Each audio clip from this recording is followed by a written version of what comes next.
Hi everyone, I'm Oxymoron here with CJ, my dude, and we're here to bring you Master Debaters. So in this, we're just going to argue dumb topics and see who kind of comes out on top. To give a little rundown, we'll pick a silly topic. Each of us will have 5 minutes to discuss our side of it, and then we'll have a 5-minute counter argument where we both interact with each other and see who comes out on top. So you want to introduce yourself a little bit and say anything hi to everyone? Yeah, my name's CJ. I don't know too much to introduce about myself, but I know that, I go back with Oxymoron a whole lot, and we've had some very sparked debates in the past, and so I think that this is going to be a lot of fun for the both of us, and hopefully for you watching. Absolutely. So the topic that we decided to kick this series off with is actually on, if you couldn't tell by the background, it's going to be Dungeons and Dragons. See, me and CJ are both DMs, but we have two distinct styles. I'm a little loosey-goosey with the roles, or I kind of have a Barbosa approach to it. The code is more what you'd call guidelines than actual rules.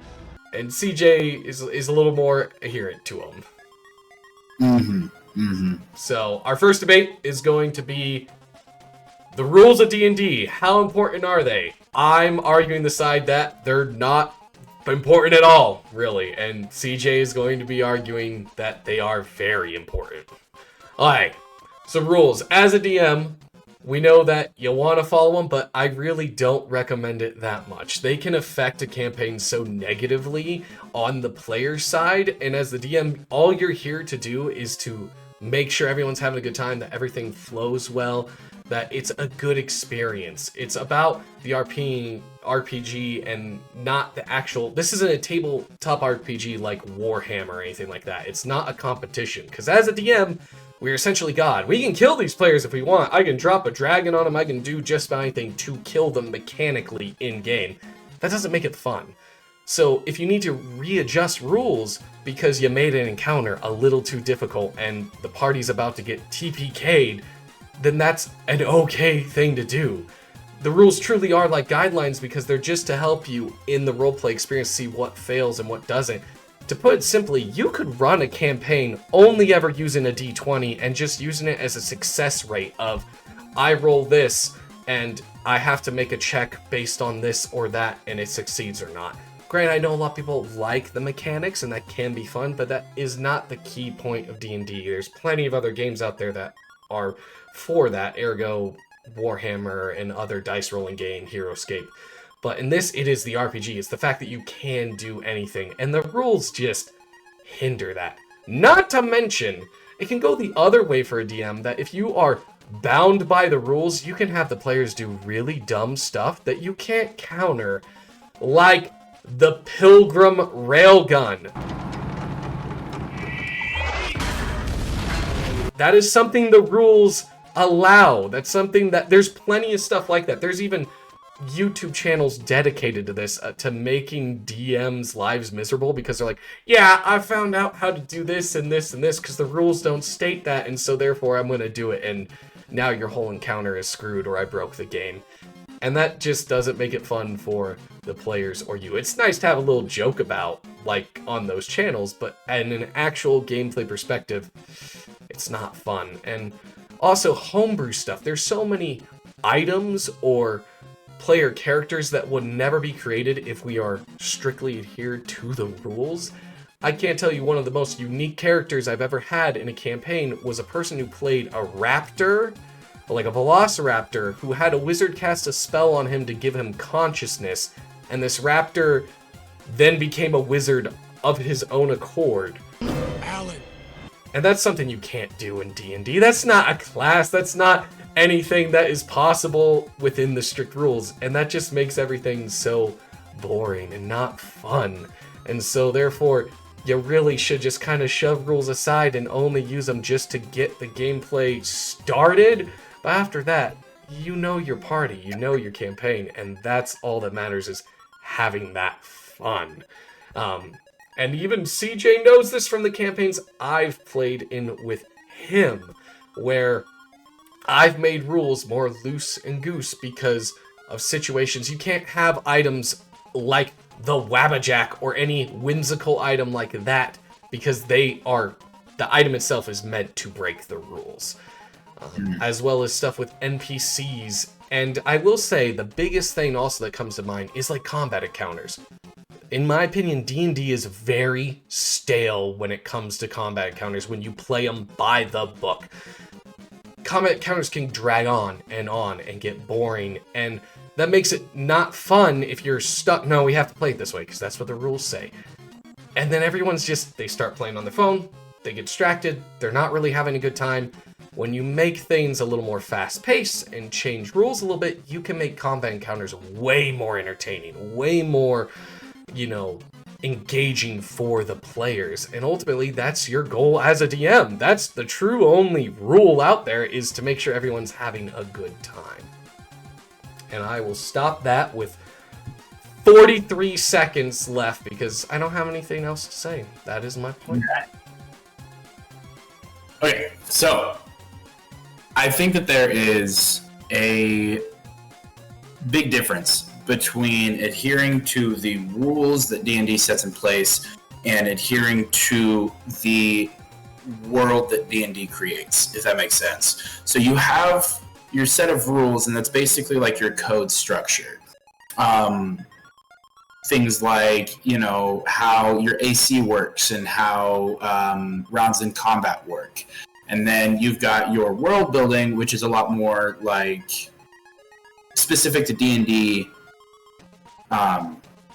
specifically, right? So that's, like the classes and the races and everything like that. So as a DM, I've never found an issue in playing with the world that they're in while still maintaining the same rule set.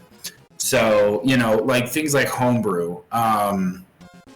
I think in a homebrew, as long as what you create, whether it be a class or an item or what have you, as long as it adheres to the rules that the book set for you, I think it's still completely fine to put into it and still be playing by the rules, right? I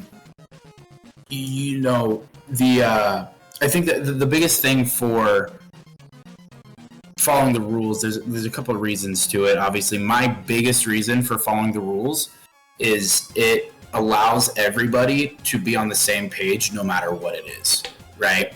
And so if I, as the DM, find myself making a bad call that the players, maybe don't feel is fair to them or what have you, but it also just doesn't fall within the rules, I think that they should have the right to say, hey, listen, this isn't something we've been allowed to do in the past because we're abiding by these rules, so you have to as well. She can't do that.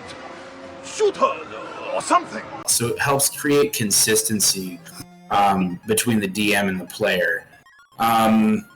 It also, I would say, helps a lot more with new players coming in to have a firm set of rules that they can abide by to learn from. If the rules are all loosey-goosey and it's like, oh, okay, yeah, we listen to that one, but we don't listen to that one. That's a bonus action instead of a full action. You can do this in that turn just because you want to. It's not that it's terrible, but as a new player coming in, it's a lot more confusing when it doesn't have to be.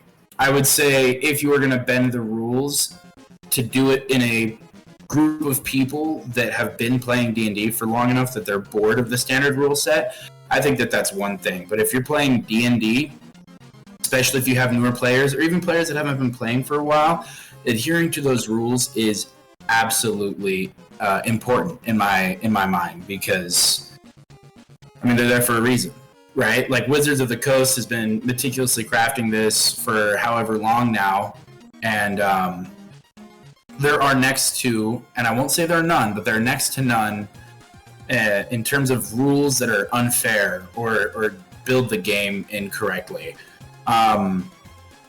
Something else mentioned was, it becomes boring. And I think that there's a difference between adhering to the rules and making it sound cool, right? And so kind of something I'll do is like, let's say we're going through a round of combat. and I'm like, okay, yeah, it's your turn. Go in and roll to hit or whatever, and they'll roll and they'll hit, and then they roll for damage, and it's like, okay, cool. Anyways, it's your turn, right? Like, that's boring, and I recognize that. But I think the way to mitigate that is you have them roll through their turn. Okay, roll to hit. Cool, you hit. Roll for damage. Okay, that's how much damage you do. And then you take a second to kind of continue the cutscene, as I like to think of it. So, I've got, player A is fighting a bugbear and rolls near critical but not quite, and does a really good amount of damage. And so I'll cut to explaining that, right? As the bugbear goes to draw his weapon, you manage to get that beat on him, and your saber comes from your sheath just a moment faster than his as you draw across the front of his chest and open him up to spill red blood across the floor. The bugbear wobbles back and snarls at you and readies his feet again. Right, so it's just kind of those things that help flavor text it, but that still 100% follows within the rules. So I think it's really easy to take the rules as... Sadly, that is your time. No way, that's my time? Yep. Alright, so now we'll get to the counter arguments with each other, so we'll just be 5 minutes of us both discussing with each other on this topic, kind of keep this nice, short, simple, and sweet. So we'll go with that, and I'll kick us off in 3, 2, 1.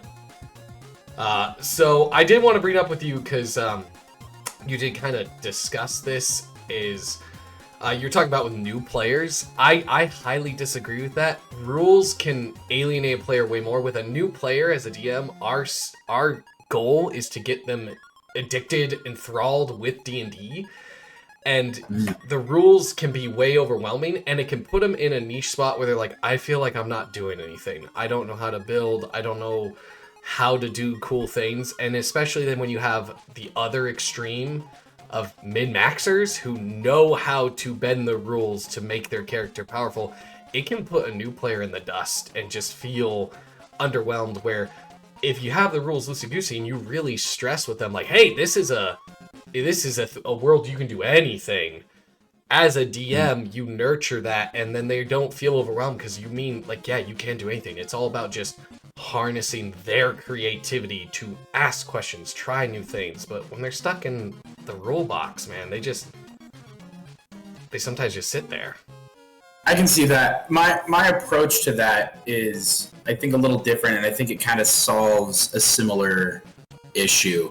When I have a new player, I like to sit down with them and really talk about what the game of D&D entails, right? It takes, like, I would say a session -1 to get them kind of up to speed with what it's about, right? So you explain to them, like, where the boundaries are and why they're there, and then you can kind of help them go along with that. Let's say, like, we're talking specifically, like, against min-maxers, right? You can help them go along with that character creation, right? And if they come to the discovery of min-maxing on their own, I mean, that's their own thing. I think that min-maxing is not a great way to play, but again, like you said, it's I think the issue, man, is it's just, especially with new players, what you just explained, it sounds like playing any new board game. I don't want to read all the rules. Wow, that's a lot of words. Too bad I'm not reading them. That's, especially with the game with so many rules, it can just be boring, where when you go and let them know, like, hey guys, that's not as much as important. I just need you to engage and want to role play. Have a cool character in mind. I will help you through it. And with the players also knowing, like, hey, we're going to bend some rules for rule of cool or this, or because of a new player, then you don't have that one person going, well, they can't do that, actually. And it's like, bro, it's their first game. Let them do the cool thing. Let's have fun. We want to get more people in. And then if they decide afterwards where they want to go, sure. But like I said, this game is not... And I got your point of, like, you want to make sure the DM is accountable, if you will. Like, well, you can't do that because we can't do that, right? But that seems a little redundant. We're God. Okay, sure, I can't do that, but I can do this and just kill you guys. Like, ultimately, this isn't... You never want to have the mentality of, like, this is an us versus them type of thing, as the Dungeon Master, we're not against them. We're just there to have them a good experience. And so when you build that trust with them of like, I'm manipulating stuff, they go, well, hey, that doesn't work with the rules. You should be able to just say, well, I'm doing it for thematic purposes, or trust me in this moment, we'll go from there. And when you build that trust, they're like, cool, I don't mind, because I'm not here to screw a character over. I want the characters to feel good and have a good story. I think that's more so as a DM, you have to let go that this story isn't actually about you, you know? And so that's where, like I said, I feel like rules just put people in this box where it does make people feel like us versus them. I mean, I don't think necessarily it's the rules that do that. I think that there are some good DMs and there are some bad DMs, and I've had the displeasure of playing with bad DMs. And of course, I mean, you know, like you said earlier, I've been in your campaigns, and I think that you're a really good DM. I don't think that it's necessarily the rules that cause that. I think that someone can use the rules to create an us versus them thing, but in the situation where somebody is being unfair as a DM or making it about them, is way more likely that they are bending rules than following them. So like I can see your point where the rules kind of limit the DM and that can kind of create discourse. But in my experience, anytime a DM has been doing something unfair to the players or just making it less fun, it's because they're doing something that doesn't really make sense, right? And I guess that might also be kind of where I perceive having fun in a campaign. The second I feel like something is being skewed one direction, one or the other, right? If either things are being skewed unfairly towards us or being skewed unfairly away from us, I think that's definitely where I start falling off with a campaign. Just because it doesn't. We are gonna have to. I have to cut you off there because that is our time. Holy crap! I know, man. It's that's where it keeps this nice, short, simple, sweet. With that being said, everyone, if you enjoyed this discussion, please give a like, comment, you know, and please let us know, who do you think won the debate? You know, no, it's me. Don't listen to that. We all know the rules are not as important in D&D. And your rules. Okay. I think it's also, I just got a personal beef with rules lawyers. You know who you are. You don't. I'm not your DM. You're not my players. It's fine. You make other people happy. You do not make me happy, which is ironic because, you know, UCJ were very good in the campaign. I never had issues with, despite being more rules heavy. It's kind of more balance right there. Perfectly balanced, as all things should be. Please let us know, though, who do you think won? And let us know if there's any other dumb topics you'd like the master debaters to discuss. So we'll have more coming, and other than that, we'll catch y'all later. Hello, everyone. I'm Oxymoron. I'm here with CJ. I point to the wrong way. I'm going to redo that because I want to point to the right direction. We might keep that in as the bloopers. Hi. We're going to have to restart. I'm dumb. I forgot to change the cameras. Oh. Okay. I see you taking notes. I see you taking notes down there.